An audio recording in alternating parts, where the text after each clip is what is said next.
क्योंकि जो जहां मारा जाता है वही दफन किया जाता है। दोस्तों ये वीडियो पूरा देखना, क्योंकि इस वीडियो में अमित शाह जी ने शुरू से लेकर के अंत तक ऐसी ऐसी बातें बोली हैं कि वीडियो आपको बोर नहीं होने देगी।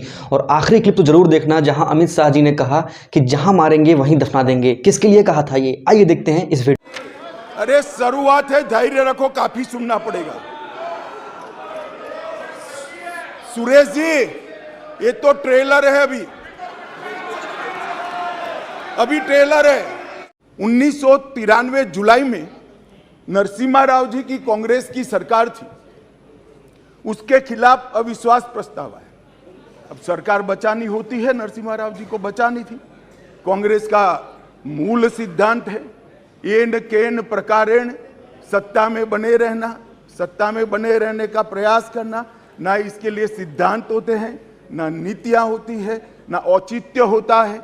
मान्यवर, नरसिम्हा राव जी की सरकार अविश्वास प्रस्ताव जीत गई और बाद में कई लोगों को जेल की सजा हुई, स्वयं नरसिम्हा राव जी को हुई, क्योंकि झारखंड मुक्ति मोर्चा को घूस देकर अविश्वास प्रस्ताव पर विजय प्राप्त करी। आज कांग्रेस भी है, कांग्रेस भी वहां बैठी है और झारखंड मुक्ति मोर्चा भी वहां बैठा है। मान्यवर, 2008 में मनमोहन सिंह जी विश्वास प्रस्ताव लेकर आए। विश्वास प्रस्ताव के वक्त भी एक बार यहां पर बरोबर देश में वातावरण हो गया था कि इनके पास बहुमत नहीं है, बहुमत था भी नहीं। और मान्यवर, इस सदन ने उस वक्त सबसे कलंकित घटना देखनी पड़ी।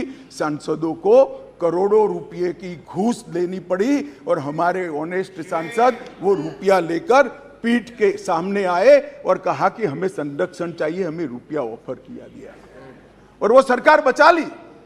तो एक तो चरित्र है यूपीए का, सरकार के सामने अविश्वास का प्रस्ताव आए या कोई अविश्वास का प्रस्ताव न लाए, इसलिए विश्वास का प्रस्ताव वो स्वयं लाए।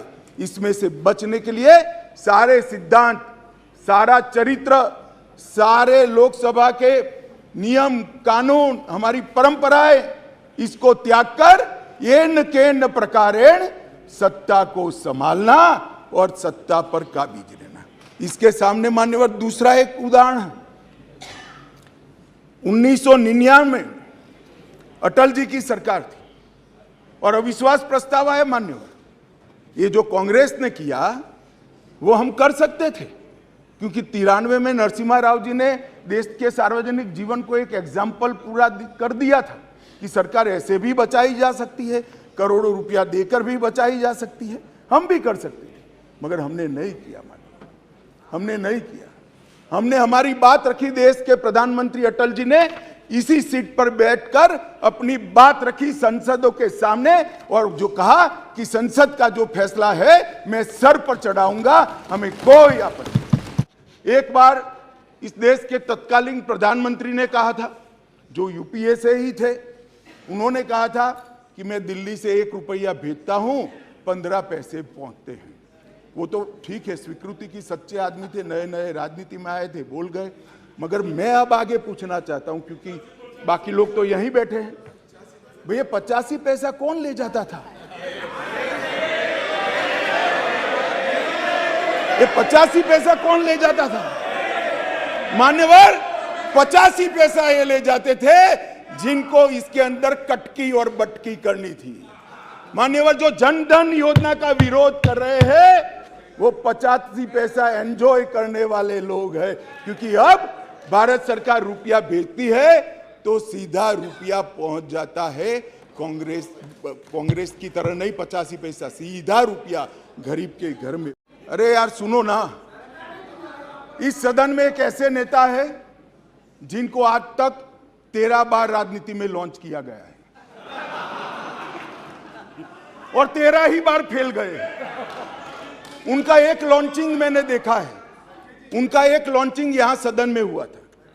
एक गरीब मां कलावती या ऐसा कुछ नाम था, कलावती, बुंदेलखंड की बहन कलावती, उसके घर वो नेता भोजन करने गए और यहीं पीछे बैठकर गरीबी का बड़ा दारुण वर्णन, द्रवित हो जाए ऐसा वर्णन कर दिया।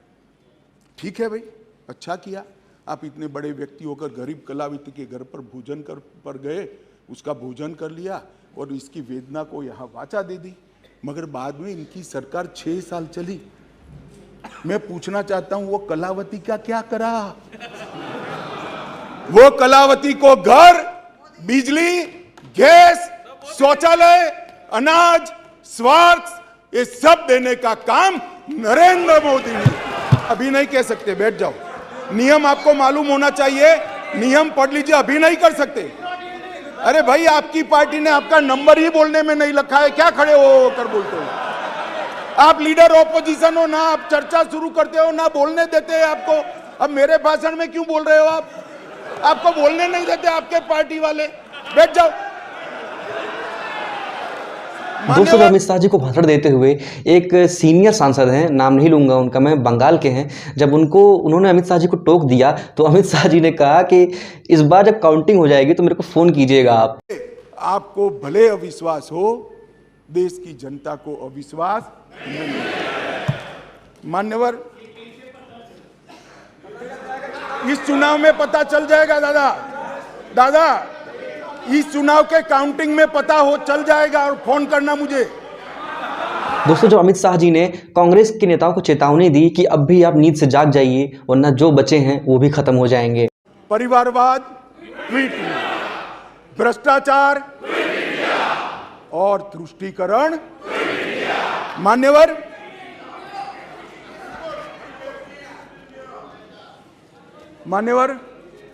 मैं देश की आंतरिक सुरक्षा के प्रति आपका ध्यान आकृष्ट करना चाहता हूं।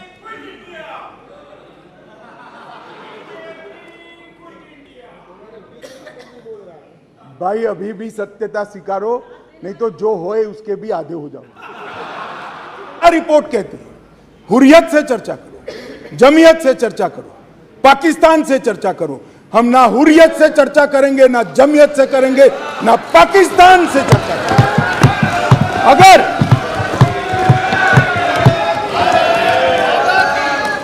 अगर हम चर्चा करेंगे तो घाटी के युवाओं से चर्चा करेंगे, वो हमारे अपने हैं, हम उनके साथ चर्चा करेंगे। मान्यवर, हुर्रियत पर हमने पाबंदी कर दी, जमायते इस्लामी पर कश्मीर में पाबंदी कर दी, आतंकवादियों के समर्थन को चुन चुन कर नौकरियों से हटाया।